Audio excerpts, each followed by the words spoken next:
السلام علیکم ورحمۃ اللہ وبرکاتہ ناظرین، آج ہمارے دینی معلومات شو میں جلوہ افروز ہے حضرت علامہ مولانا مفتی محمد عباس اظہری صاحب قبلہ، جو اپنے ملحنہ انداز میں بیان فرمائیں گے خدمت دین اسلام اور حالات حاضرہ کے حوالے سے۔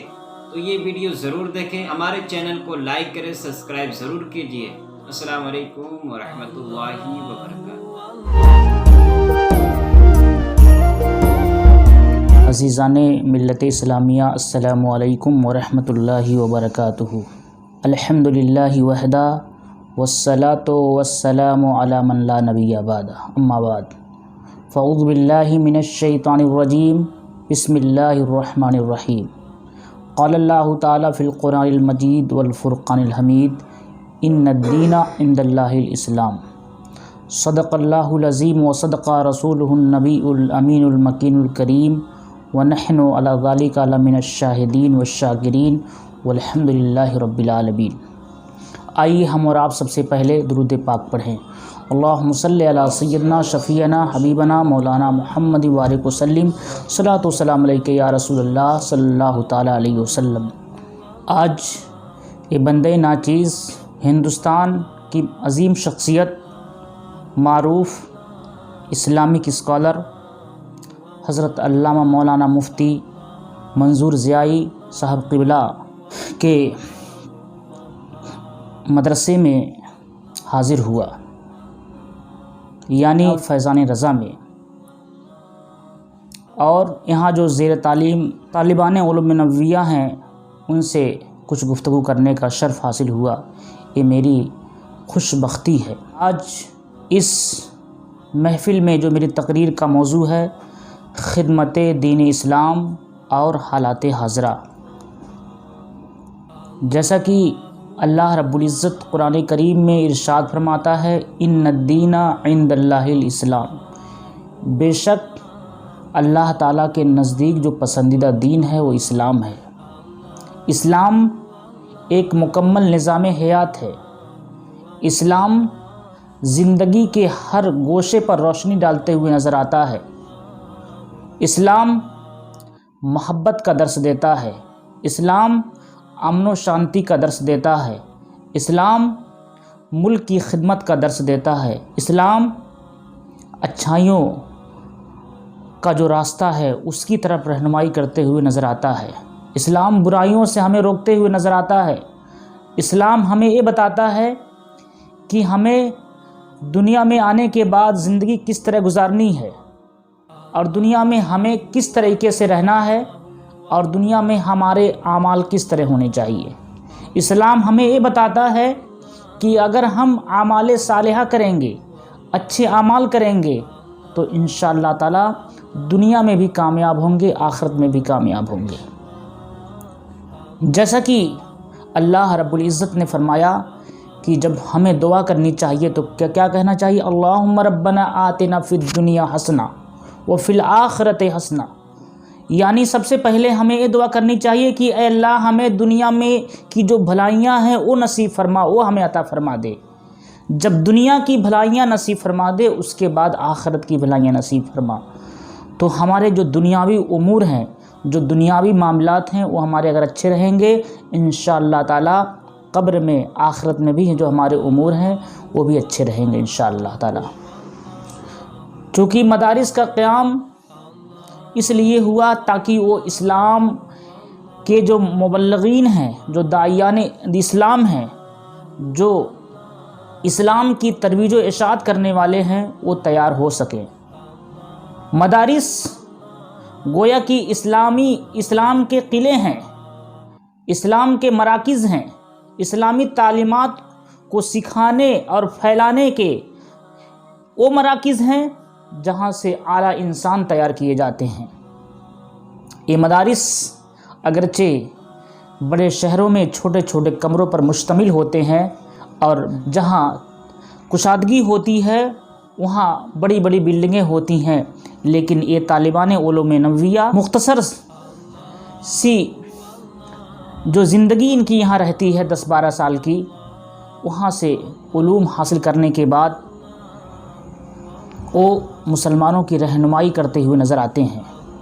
اب یہاں سوال یہ ہے کہ ہم اسلام کی ترویج و اشاعت کیسے کریں، خدمت دین اسلام اور حالات کے تقاضے، یعنی موجودہ وقت میں اسلام کی خدمت کس طرح ہم کریں، موجودہ وقت میں ہم اسلام کی ترویج و اشاعت کس طرح کریں، موجودہ وقت میں ہم اسلام کے تعلق سے جو شکوک و شبہات پھیلائے جا رہے ہیں ان کا رد کیسے کریں، ان کو دور کیسے کریں۔ تو اس حوالے سے سب سے پہلے ہمیں یہ سوچنا ہوگا کہ جو ہمارا دین ہے ہم اس کو کس طریقے سے پھیلائیں۔ پھر جو تیسری چیز ہے کہ موجودہ وقت میں اس کے تقاضے کیا ہیں، اس کو ہمیں جاننا ہوگا۔ دین اللہ رب العزت کے نزدیک پسندیدہ ہے۔ یہ جو ہمارا دھرم ہے، جو ہمارا مذہب ہے، یہ اللہ رب العزت کے نزدیک پسندیدہ ہے۔ جب ہم اللہ رب العزت کی پسندیدہ دین کو پھیلانے کے لیے، اس کی خدمت کے لیے مدرسے میں آتے ہیں تو اللہ کے رسول سرور کائنات صلی اللہ علیہ وسلم ارشاد فرماتے ہیں کہ جب طالبان علوم نبویہ علم دین کو حاصل کرنے کے لیے گھر سے نکلتے ہیں تو فرشتے اپنے پروں کو بچھا دیتے ہیں، اور سمندر کی جو مچھلیاں رہتی ہیں، اندازہ لگائیے کتنے سمندر دنیا میں ہیں، ان کے درمیان کتنی مچھلیاں ہیں، تمام مچھلیاں جو ہوتی ہیں وہ ان کے لیے دعائیں کرتی ہیں۔ اگر کوئی علم دین کو حاصل کر رہا ہے، اللہ کے پسندیدہ دین کی تعلیم کو حاصل کر رہا ہے، اگر دوران تعلیم اس کا انتقال ہو جاتا ہے تو وہ شہید کا درجہ پاتا ہے۔ کتابوں میں جو بھی علم دین کو حاصل کرتے ہیں ان کی بہت سی فضیلتیں آئی ہیں۔ جب ہم تعلیم کو حاصل کریں تو کس طریقے سے حاصل کریں؟ سب سے پہلے ہمیں یہ جاننا ہوگا کہ علوم دین اسلام جو ہے، علوم اسلامیہ کیا ہے؟ تو علوم اسلامیہ قرآن ہے۔ سب سے پہلے ہم قرآن شریف کو صحیح سے پڑھنا سیکھیں، تو اس کے لیے ہمیں کیا کرنا ہوگا؟ ہمیں اپنی عربی مضبوط کرنی ہوگی۔ جب ہماری عربی مضبوط ہو جائے گی، ہم عربی کے جو مخارج ہیں، جو اس کے صفات ہیں، اس کی ادائیگی کے ساتھ پڑھیں گے تو ہم سب سے پہلے قرآن شریف کو دیکھ کر پڑھیں۔ اس کے بعد جب قرآن شریف ہم دیکھ کر پڑھنا شروع کر دے رہے ہیں، پھر ہم تفسیر کی ترجمے کوئی کتاب لے لیں، مثال کے طور پر کنز الایمان لے لیں یا نور العرفان لے لیں، جو بھی کتاب ہمیں اہل سنت والجماعت کے علماء کی ملے اس کو لے کر کے ترجمہ پڑھیں۔ کوشش یہ کریں کہ ہم 1 رکوع 2 رکوع روزانہ پڑھیں۔ یہاں ایک ضمنی بات یہ بتانا چاہتا ہوں کہ ابھی عالم عرب کے ایک عالم نے فرمایا کہ جس کے گھر میں برکت نہ ہوتی ہو، اسے جو ہے 4 کام جو ہے یہ اگر وہ ہمیشہ کرتا ہے تو اس کے کاروبار میں برکت بھی ہوگی، اس کے رزق میں اضافہ ہوگا، انشاءاللہ تعالی تنگ دستی کا شکار نہیں ہوگا۔ انہوں نے فرمایا کہ اگر کوئی مسلمان جو ہے روزانہ صرف 1 رکوع پڑھے، 1 رکوع قرآن شریف پڑھنے کے بعد بند کر دے، کوئی حدیث شریف کی کتاب لے لے، صرف 1 حدیث شریف پڑھے، صرف 1 حدیث شریف پڑھ لے، اس کو بند کر دے، پھر 100 مرتبہ وہ کیا کہے؟ استغفر اللہ، استغفر اللہ، اور 100 مرتبہ سبحان اللہ۔ اس طریقے سے یعنی سبحان اللہ استغفر اللہ دونوں ملا کر کے 200 مرتبہ ہو گئے، 100 کر کے۔ اگر کوئی اس کو پڑھتا ہے تو انہوں نے فرمایا کہ میرا یہ معمول تھا اور میں اس پہ جو ہے اس کو پڑھ چکا ہوں کہ قحط سالی ختم ہو جاتی ہے، قحط سالی بھی ختم ہوگی۔ اگر کوئی تنگ دست کا شکار ہے، بہت سے لوگ شکایت کرتے ہیں کہ ہمارا کاروبار نہیں چل رہا ہے، پریشان حال ہیں، تو انہوں نے فرمایا کہ میں جو ہے گارنٹی کے ساتھ کہتا ہوں کہ اگر کوئی اس طریقے سے پڑھتا ہے تو انشاءاللہ تعالیٰ اس کے کاروبار میں برکت ہوگی۔ تو یہ جو دعائیں ہیں، یہ جو قرآن شریف ہے، اگر کوئی طالب علم پڑھتا ہے تو اس کو برکتیں بھی حاصل ہوں گی انشاءاللہ تعالیٰ، قرآن شریف بھی سیکھے گا۔ تو سب سے پہلے 1 رکوع یا جو بھی اللہ توفیق دے اس اعتبار سے پڑھنا شروع کر دے، اور پورے قرآن کا ترجمہ معلوم کر لے پہلے، کیونکہ اسلام کے جو مصادر و مراجع ہیں وہ قرآن ہے، سنت ہے، اجماع اور قیاس ہے۔ تو سب سے پہلے ہمیں قرآن کریم میں اللہ رب العزت کیا ارشاد فرماتا ہے اس کو جاننا ہوگا۔ ہمارے یہاں یہ تلخ حقیقت ہے، بہت افسوس کے ساتھ یہ بات کہنی پڑ رہی ہے کہ بہت سے علماء مدارس سے فارغ ہو جاتے ہیں، کچھ علماء، بہت سے نہیں، معذرت کے ساتھ کچھ علماء مدارس سے فارغ ہو جاتے ہیں۔ قرآن کریم کی کوئی آیت بغیر ترجمے کے ان کے سامنے رکھ دیجئے اور پوچھئے کہ حضرت اس کا معنی بتائیے، تو نہیں بتا پائیں گے۔ تو شروع میں ہمیں اگر کوئی طالب علم جو ہے شروع سے کوشش یہ کریں کہ ہم سب سے پہلے قرآن شریف کو دیکھ کر کے سیکھیں، پھر اس کا جو ہے اس کے جو معنی ہے، ترجمہ ہے، وہ سیکھ لے، اور اس کے بعد انشاءاللہ تعالی اللہ رب العزت نے کیا باتیں ارشاد فرمائی ہیں اس کو جان جائے گا۔ پھر تفسیر وغیرہ کو دیکھ لے، کوئی حدیث شریف کی کتاب لے لے، وہ بھی اس طرح پہلے دیکھ کر کے وہ اس حدیث شریف کی پوری کتاب کو پڑھ لے۔ مثال کے طور پر ریاض الصالحین ایک چھوٹی سی کتاب ہے حدیث شریف کی، مختصر سی، تو اس کو لے کر کے پہلے جو ہے دیکھ کر کے پوری ریاض الصالحین کو ختم کر ڈالے۔ تراجم ہیں جو بہتر سمجھے اس کو لے کر کے اس کو پڑھے۔ اللہ کی باتیں، اللہ تعالیٰ کی ارشادات، رسول اللہ صلی اللہ علیہ وسلم کے فرمودات اس کو معلوم ہو جائیں گے۔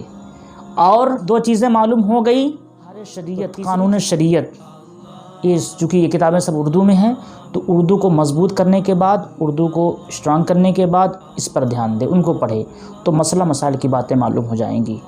اور اس کے بعد کوئی عقیدہ کتاب لے لے اور نبی کریم صلی اللہ علیہ وسلم کی کوئی سیرت کی کتاب لے لے، اس کو پڑھے ہو۔ تو اگر کوئی طالب علم اس طریقے سے پڑھتا ہے، جو لوگ بھی اس طریقے سے پڑھتے ہیں، تو انشاءاللہ تعالی اسلام کے جو بنیادی چیزیں ہیں جو اس کو سیکھ جائیں گے۔ پھر آگے جو کلاسز ہیں اس میں جائیں گے انشاءاللہ تعالی تو ان کا ذہن کھلے گا۔ اور اس کے ساتھ ساتھ کسی بھی علم کو آپ حاصل کر لیتے ہیں تو اس کو بیان کرنے کے دو طریقے ہوتے ہیں۔ پہلا طریقہ یہ ہے کہ آپ جو ہے تقریر بولیں، خطابت کے ذریعے سے اس کو بیان کریں۔ دوسرا طریقہ کہ آپ جو ہے تحریر کے ذریعے سے لکھ کر کے اس کو بیان کریں۔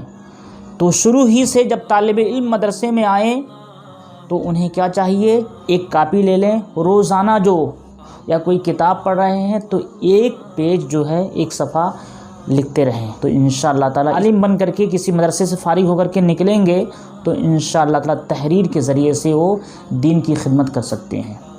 اور اس کے ساتھ ساتھ خطابت کے لیے ضروری ہے کہ تقریر کی کوئی کتاب لے لی جائے، ایک ہفتے میں صرف ایک تقریر یاد کی جائے۔ اگر کسی نے 4 ہفتے میں 4 تقریر یاد کر لی اور پھر جو ہے 4 ہفتے میں پھر 4 تقریر، تو اس طریقے سے جو ہے 8 تقریریں یاد ہو گئیں۔ اور ایک سال میں اگر کوئی اس طریقے سے مسلسل جو ہے محنت کرتا رہا اور اس نے جو ہے 20، 22، 50 تقریریں یاد کر لی، تو 50 تقریروں میں جو الفاظ ہوں گے وہ الفاظ اس کو یاد ہو جائیں گے۔ جب 50 تقریروں میں اس کو الفاظ یاد ہو جائیں گے تو انشاءاللہ تعالی وہ کہیں بھی اپنی باتوں کو بآسانی رکھ سکتا ہے، اور لکھنے کی بات آئی تو لکھ سکتا ہے، بولنے کی بات آئی تو بول سکتا ہے۔ جو بھی مدارس میں پڑھنے آتے ہیں اللہ کے دین کو اور اس کی تعلیمات کو حاصل کرنے کے لیے آتے ہیں، اسلامی تعلیمات کو، تو انہیں چاہیے کہ جب اسلامی تعلیمات کو حاصل کر لیں تو اس کو بیان کرنے کی جو ذرائع وہ جو ہے بروئے کار لائیں، ان کو سیکھیں۔ اس دور میں ہمیں جہاں اردو سیکھنے کی ضرورت ہے، عربی جو ہے یہ جو ہے اسلام کی زبان ہے، قرآن سمجھنے کے لیے عربی کی ضرورت پڑے گی، احادیث کریمہ کو سمجھنے کے لیے عربی کی ضرورت پڑے گی، فقہ اور سیرت کی کتابیں جو ہمارے بڑے علماء نے لکھی ہیں ان کو سمجھنے کے لیے عربی کی ضرورت پڑے گی، اور بقیہ جو علوم بر صغیر میں جو اردو کی کتابیں لکھی گئی ہیں اس کے لیے اردو کی ضرورت پڑے گی۔ اردو اور عربی سیکھنے کے بعد یہی طریقہ انگلش یعنی انگریزی زبان کے لیے بھی استعمال کریں۔ انگلش کی کتابیں لے کر کے اس میں بھی تقریر یاد کریں، تقریر کی جو کتابیں ملتی ہیں، یا ویسے بھی اگر کوئی حدیث کی کتابیں ہوں انگلش میں ہے، اس کا ٹرانسلیشن ہوا ہو تو ان کو لے کر کے کیا کریں، آپ عربی میں انگلش میں ایک پیراگراف روزانہ یاد کریں۔ روزانہ اگر یاد نہیں کر پا رہے ہیں تو 3 دن 4 دن میں اس کو یاد کریں۔ اگر آپ 2 سال تک اس طرح یاد کرتے ہیں تو آپ کو 1 یا 2 کتابیں یاد ہو جائیں گی انشاءاللہ تعالی۔ تو یہاں بھی آپ کے پاس انگریزی زبان کے کافی الفاظ ہو جائیں گے اور آپ جو ہے اسلام کی خدمت جو ہے انگریزی زبان میں کر سکتے ہیں۔ آپ یاد رکھیں، خدمت دین اسلام اور حالات حاضرہ، جو آپ لوگ جب مدارس سے فارغ ہو کر کے نکلیں گے تو آپ کے جو سامعین رہیں گے، جن سے آپ کا سامنا ہوگا، وہ لوگ انگلش میڈیم سے پڑھے ہوئے لوگ رہیں گے۔ تو آپ جو ہے انہی کی طرح خطاب کریں گے۔ کہا گیا ہے کہ کلم الناس علی قدر عقولہم، اور یہ بھی کہا گیا ہے کہ جو حالات کے اعتبار سے جو گفتگی ہوتی ہے وہ جو ہے معتبر ہوتی ہے، اسی کا زیادہ اعتبار کیا جاتا ہے۔ مثال کے طور پر اگر آپ کا کوئی سامع ہے اور وہ انگلش میں بات کر رہا ہے، آپ اس کے سامنے اردو بولیں گے یا عربی بولیں گے تو نہیں سمجھ پائے گا۔ آپ کا کوئی سامع ہے، آپ اس کو بیان کر رہے ہیں، اس کے سامنے اس کو ہندی آتی ہے یا مراٹھی آتی ہے، آپ جو ہے اس کے سامنے اردو میں تقریر کر رہے ہوں، وہ سمجھ نہیں پائے گا۔ تو اور یہ بھی کہا گیا ہے کہ اگر کوئی ایک زبان جانتا ہے، ایک بھاشا کو، ایک لینگویج کو، تو ایک آدمی ہے۔ تو جتنی زبانیں ہم سیکھیں گے اس سے انشاءاللہ تعالی ہم اسلام کی خدمت کو اسی پیمانے پر کر سکتے ہیں، اعلیٰ پیمانے پر کر سکتے ہیں۔ تو ہمیں چاہیے کہ ہم جو ہے زبانوں کو سیکھیں، اسلامی تعلیمات حاصل کرنے کے بعد ہم زبانوں کو سیکھیں۔ یہ دو چیزیں بہت اہم ہیں، اسلامی تعلیمات یعنی قرآن، احادیث اور فقہ کی کتابیں، اور بھی اس کے بعد جو اسلامی علوم ہیں ان کو پڑھتے رہیں، لیکن اسلامی علوم میں جو بنیادی علوم ہیں سب سے پہلے ان کو سیکھیں۔ ہمارے عقائد کیا ہونے چاہیے، اس کو ہم عقیدے کے بارے میں جانیں۔ قرآن میں اللہ رب العزت نے قرآن شریف میں کیا ارشاد فرمایا اس کو ہم جانیں، اللہ کے رسول صلی اللہ علیہ وسلم نے کیا ارشاد فرمایا اس کو ہم جانیں۔ اور پھر زبانیں جب سیکھ لیتے ہیں، زبان سیکھنے کے بعد جو تیسرا مرحلہ آتا ہے، اس وقت جو ہے باطل جو فتنے ہیں وہ الگ الگ شکل میں آ رہے ہیں۔ اسلامی تعلیمات کے حوالے سے بہت سے ایسی آئیڈیا بنائی گئی ہیں، فیک آئیڈیا بنائی گئی ہیں۔ بہت سے ایسے لوگ ہیں جو ملحدین ہیں، وہ لوگ اسلامی تعلیمات پر اعتراض کرتے ہیں۔ تو ہمارے درمیان ایسے علماء تیار ہوں جو ان کا ادلہ کے مطابق، عقلی اور نقلی دونوں ادلہ سے، دلائل سے، براہین سے ان کا جواب دے سکیں۔ تو ان کا جواب دینے کے لیے ہمیں سب سے پہلے ضروری ہے کہ ہم اسلامی تعلیمات کو جانیں، اور ان کو بیان کرنے کے لیے جس طریقے سے لوگ حملہ کر رہے ہیں، جس طریقے سے افراد ہیں ان کی زبان میں جواب دے سکیں۔ اور جو تیسری چیز ہے کہ ان کے فتنے کیا ہیں، وہ فساد کس طرح مچا رہے ہیں، اس کو ہم جانیں انشاءاللہ تعالی۔ تو اس طریقے سے اگر ہم ان فتنوں کا صحیح سے جواب دیتے ہیں تو انشاءاللہ تعالی دین کی خدمت کرتے ہوئے نظر آئیں گے۔ اور جیسا کہ میں نے بتایا، جو دین کی خدمت کرتا ہے اللہ رب العزت دنیا میں بھی اس کو بھلائیوں سے، نیکیوں سے نوازتا ہے، اور انشاءاللہ تعالی آخرت میں بھی اس کو نوازے گا۔ اس لیے کہ میدان محشر کے دن جو علماء کرام ہوں گے، مخلص علماء کرام ہوں گے، وہ جو ہے ان کے سروں پر تاج رکھا جائے گا، ان کا سر جو ہے فخر سے بلند ہوگا، ان کے والدین کا سر بلند ہوگا۔ اور ان تمام کاموں کے ساتھ ساتھ ہمیں اخلاص ضروری ہے۔ کوئی بھی کام کریں ہم پہلے علم حاصل کریں اور خود اس پر عمل کریں، عمل کرنے کے بعد ہم ان اعمال میں اخلاص پیدا کریں، ریاکاری نہ ہو، نام و نمود نہ ہو، شہرت نہ ہو۔ اگر یہ چیزیں ہم داخل کر دیں گے تو دنیا میں ہمیں لوگ علامہ، مولانا، مفتی، حافظ، قاری جو بھی کہنا ہو سب کہہ لیں گے، ہاتھ چوم لیں گے، لیکن میدان محشر میں، آخرت میں ہمارے لیے کوئی حصہ نہیں ہوگا۔ اس لیے حضور حافظ ملت نے فرمایا کہ دین کا کام کرو، خود بخود نام ہو جائے گا۔ اور زمین کے اوپر کام، زمین کے نیچے آرام۔ یہ کام جو کریں خلوص و للہیت کے ساتھ، اللہ اس کے رسول کی رضا کے لیے کریں۔ جب ہم اللہ اس کے رسول کی رضا کے لیے کوئی کام کریں گے، شہرت، نام و نمود اور کسی مرتبے کی چاہت نہیں ہوگی، تو انشاءاللہ تعالی ہم جو بھی کام کریں گے تو اللہ تعالیٰ اس کام میں برکت دے گا، اور ہمیں اس کا اجر جو ہے، جو صلہ ہے، وہ دنیا میں بھی ملے گا اور آخرت میں بھی ملے گا۔ کیونکہ حدیث شریف میں ہے کہ میدان محشر کے دن 3 لوگوں کو لایا جائے گا، اس میں سے ایک جو ہے جنگ میں شہید رہیں گے، ان کو لایا جائے گا۔ اللہ فرمائے گا کہ ان کو جہنم میں لے جاؤ۔ وہ کہیں گے مولا تعالیٰ، ہم نے تو تیری راہ میں جہاد کیا تھا، ہم نے اپنی جان کو دے دیا تھا، اور تو کہہ رہا ہے کہ جہنم میں فرشتے ہم کو لے جائیں۔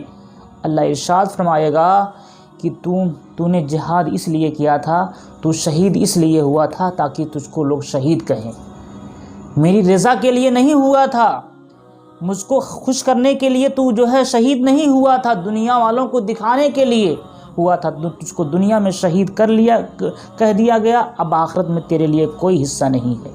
اسی طریقے سے ایک سخی صاحب کو لایا جائے گا جو دنیا میں مال و دولت کو خوب جو ہے نچھاور کیے رہیں گے، ان کے تعلق سے بھی اللہ ارشاد فرمائے گا کہ ان کو جہنم ملے گا۔ وہ بھی کہیں گے مولا تعالیٰ ہم تو مال کو خرچ کرتے تھے تیری راہ میں، دین کے کاموں پر خرچ کرتے تھے، نیکیوں میں خرچ کرتے تھے، نیک کاموں کے لیے، مولا تعالیٰ ہم کو جہنم میں کیوں ڈالا جا رہا ہے؟ اللہ ان سے بھی ارشاد فرمائے گا کہ تم نے اس لیے خرچ کیا تھا تاکہ دنیا میں تم کو سیٹھ کہیں، تمہاری لوگ عزت کریں، دنیا میں آپ کو سیٹھ اور آپ کو عزت دے دی گئی، سیٹھ کہہ دیا گیا، اب آخرت میں آپ کے لیے تمہارے لیے کوئی حصہ نہیں ہے۔ اسی طریقے سے ایک جو ہے قاری صاحب، قاری سے مراد جو ہے عالم دین کو لایا جائے گا، وہ کہیں گے مولا تعالیٰ ہم نے دین کو سیکھا، لوگوں تک پہنچایا، خود اس پر عمل کیا، مولا تعالیٰ مجھ کو جہنم میں کیوں تو بھیج رہا ہے؟ اللہ ارشاد فرمائے گا تو علم دین کو حاصل کیا تھا اس لیے تاکہ تجھ کو دنیا میں لوگ جو ہے عالم کہیں، تیری عزت کریں، دنیا میں تجھ کو عالم قاری جو بھی تو نے حاصل کیا تھا علم دین کے حوالے سے تجھ کو کہہ لیا گیا، اب آخرت میں تمہارے لیے کوئی حصہ نہیں ہے۔ تو اس لیے ہم سب سے پہلے بنیادی علوم کو حاصل کریں، ان کو پھیلانے کے لیے جن چیزوں کی موجودہ وقت میں ضرورت ہے، جیسے کہ میں نے بتایا کہ زبان سیکھیں، کمپیوٹر سیکھیں اور جو بھی اس طریقے سے چیزیں ہیں سیکھیں، پھر اس کے بعد خود اس پر عمل کریں، کیونکہ کوئی بھی اگر عالم کوئی بے عمل رہتا ہے تو اس کی بات میں تاثیر نہیں ہوتی ہے، تو ہم خود اس پر عمل کریں اور پھر اس عمل میں ہمارے اخلاص ہونا چاہیے، ریاکاری نہیں ہونی چاہیے، تو انشاءاللہ تعالی ہم حالات کے جو تقاضے ہیں ان کے مطابق ہم علم دین کو پھیلاتے ہوئے نظر آئیں گے اور دنیا میں بھی کامیاب ہوں گے، آخرت میں بھی کامیاب ہوں گے۔ اسی کے ساتھ میں اپنی بات کو ختم کرتا ہوں۔ اللہ رب العزت کی بارگاہ میں دعا ہے کہ اللہ رب العزت ہمیں علم دین سیکھنے اور اس پر عمل کرنے کی اور ان میں خلوص جو ہے پیدا کرنے کی توفیق عطا فرمائے۔ وما علینا الا البلاغ۔ السلام علیکم ورحمۃ اللہ وبرکاتہ۔